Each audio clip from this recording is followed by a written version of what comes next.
بعض لوگوں کا یہ کہنا ہوتا ہے کہ ہمیں والدین بھی نصیحت کرتے ہیں، اور اسکول کالج میں ادارے میں جاتے ہیں تو وہاں اساتذہ بھی ہمیں نصیحت کرتے ہیں، بالخصوص طلباء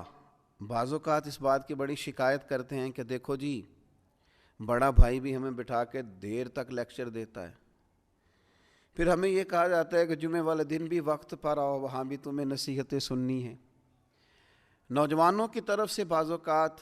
یہ بات سننے کو ملتی ہے کہ آخر ہم کتنی کو نصیحت سنیں،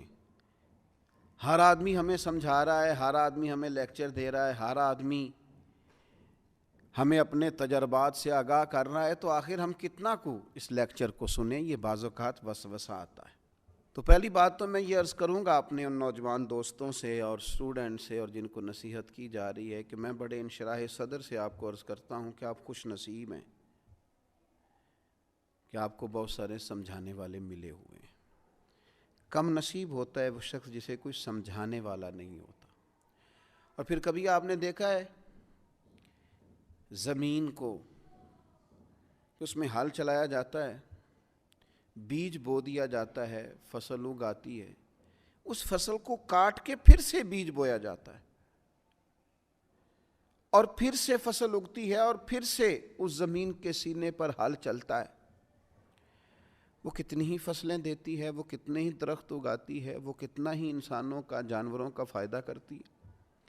کتنے ہی لوگوں کو غذا اور خوراک مہیا کرتی ہے، لیکن کبھی یہ نہیں کہتی کہ آخر میں کتنا کو ہل چلاؤں گی، میرے اندر کتنا کو بیج بویا جائے گا۔ لیکن وہ زمین ہے، اس کے سینے کو اللہ نے اتنی وسعت دی ہے کہ ہر آنے والا بیج اپنے سینے میں قبول کرتی ہے، اور ہر موسم کا نیا پھل اور نئی فصل اور نئی سبزی قوم کو فراہم کرتی ہے۔ تو سینہ بڑا رکھیں۔ آپ مختلف قسم کے بیج جب اپنے سینے میں بوئیں گے اور مختلف قسم کے نیک، اچھے اور سمجھدار لوگوں کی رائے اور نصیحت آپ حاصل کریں گے تو آپ اپنے باطن میں مختلف قسم کے پھول کھلتے ہوئے محسوس کریں گے، آپ کی طبیعت کے اندر مختلف قسم کی خوبصورتیاں پیدا ہوں گی۔ نبی اکرم صلی اللہ تعالیٰ علیہ وسلم نے فرمایا، مشکوٰۃ شریف میں حدیث موجود ہے، حضور فرماتے ہیں مومن کبھی خیر سننے سے سیر نہیں ہوتا،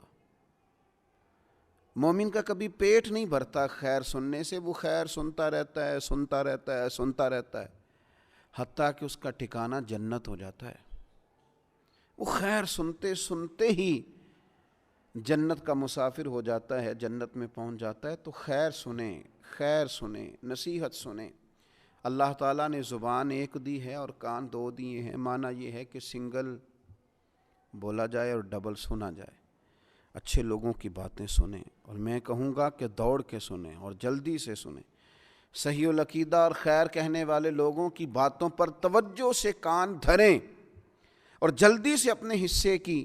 خیر اکٹھی کریں۔ یہ آپ سن کے تو دیکھیں، یہ جو آپ خوبصورت چیزیں سنیں گے یہ سوچوں کو خوبصورت کر دیں گی، یہ طبیعت کو خوبصورت کر دیں گی، یہ مزاج کو ٹھنڈا کر دیں گی، یہ لطافت پیدا کر دیں گی۔